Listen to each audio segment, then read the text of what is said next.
সন্ধ্যাবেলায় জলখাবার হিসেবে মুড়ির সাথে যদি গরম গরম আলুর চপ থাকে তাহলে আর কোনো কথাই নেই। আজকে তৈরি করব আলুর চপ। এই আলুর চপ তৈরি করা খুব সহজ। কিভাবে আলুর চপ তৈরি করা হয় তা জানতে ভিডিওটি সম্পূর্ণ দেখুন এবং চ্যানেলে নতুন হলে চ্যানেলটিকে সাবস্ক্রাইব করে পাশে থাকুন। আলুর চপ বানানোর জন্য সবার প্রথমে যেটা লাগবে সেটা হচ্ছে আলু। আর এইখানে আমি 500 গ্রাম আলু নিয়েছি, বড় বড় সাইজের আলুগুলো আছে, তাই আমি এখানে 2 ভাগ করে কেটে নিচ্ছি যাতে ভালোভাবে সেদ্ধ হয়। এবারে আমি একটা প্রেসারের মধ্যে আলুগুলো দিয়ে পরিমাণ মতো জল দিয়ে সিটি দিয়ে নেব 4 থেকে 5টা।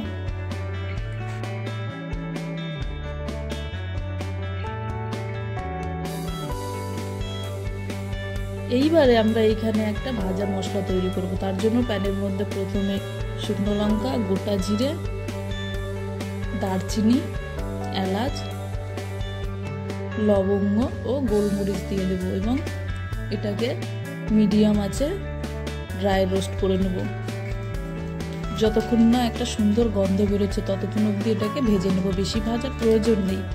তারপরে নামিয়ে নেব, নামিয়ে মিক্সারে ভালো করে পেস্ট করে নেব।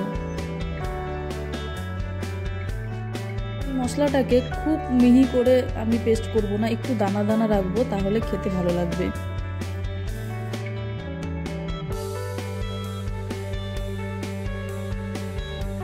এবারে চপ ভাজার জন্য একটা আমি বাটার বানাবো। তার জন্য প্রথমে দিয়ে দেবো বেসন, আর দেব কালো জিরা। এই কালো জিরাটা দিলে খেতে খুব ভালো লাগে, তাই আমি দিয়ে দিলাম কালো জিরা।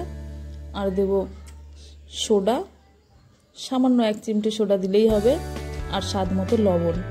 এবারে সব উপকরণগুলি হাত দিয়ে ভালোভাবে মিশিয়ে নেব যাতে লবণটা ভালোভাবে মিশে যায় বেসনের সঙ্গে।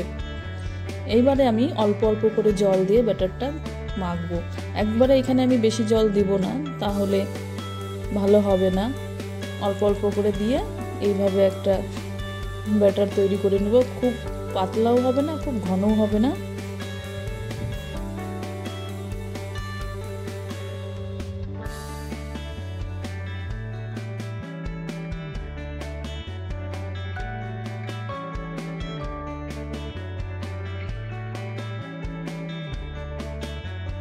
এইবারে সেদ্ধ করা আলুটাকে ভালোভাবে খোসাগুলো ছড়িয়ে নিতে হবে। খোসা ছড়িয়ে নিয়ে হাত দিয়ে ভালোভাবে ম্যাশ করে নিতে হবে।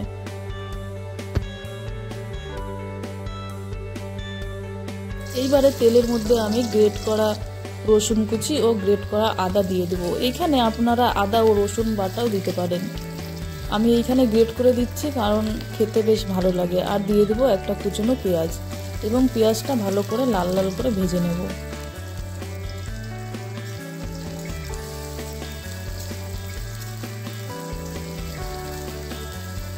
পেঁয়াজটা যখন ভাজা হয়ে যাবে তখন ম্যাশ করে রাখা আলুটা দিয়ে দেব।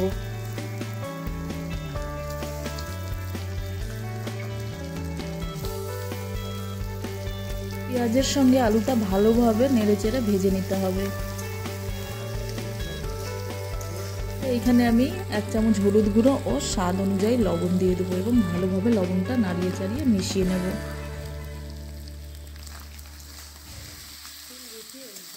আলুটাকে খুব ভালোভাবে ড্রাই করে নিতে হবে যাতে আলুর মধ্যে কোনো জল ভাবটা না থাকে।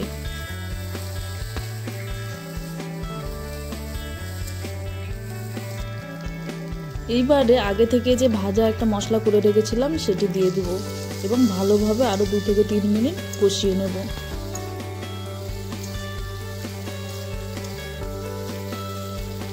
আলুটা কষানো হয়ে গেলে একটা পাত্রে তুলে নেব এবং ঠান্ডা করে নেব। এইবারে কড়াইতে সাদা তেল দিয়ে দেবো এবং তেলটা গরম হতে দেব।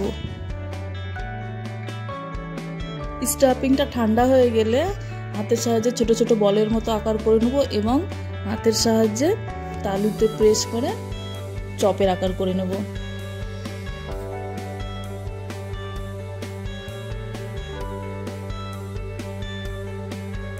আলুর চপ করার জন্য যে ব্যাটারটা তৈরি করেছিলাম, এবারে এই ব্যাটারের মধ্যে আলুর চপগুলি ভালোভাবে ডুবিয়ে নিয়ে এপিট ওপিট ভালোভাবে ডুবিয়ে নিয়ে এবারে গরম তেলের মধ্যে ছেড়ে দেব। এইভাবে পরেরগুলো দিয়ে দেব। তেলটা খুব ভালোভাবে গরম হলেই চপগুলো ছাড়বে, না হলে চপগুলো ভেঙে যাবে। আলুর চপগুলি এখানে বেশি ভাজার দরকার নেই, কালারটা চেঞ্জ হলেই তুলে নিতে হবে।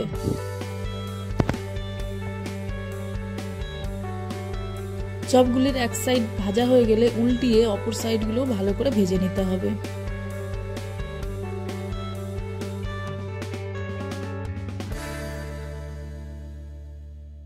ভাজা হয়ে গেলে একটা পাত্রে তেল থেকে তুলে নিতে হবে। আপনারাও বাড়িতে এইভাবে ট্রাই করে দেখবেন, অসাধারণ লাগবে খেতে। আর ভিডিওটি যদি ভালো লেগে থাকে তাহলে অবশ্যই লাইক করবে, কমেন্ট করে জানাবে এবং চ্যানেলে নতুন হলে চ্যানেলটিকে সাবস্ক্রাইব করে পাশে থাকবে। দেখা হবে আবার অন্য কোনো রেসিপির সাথে।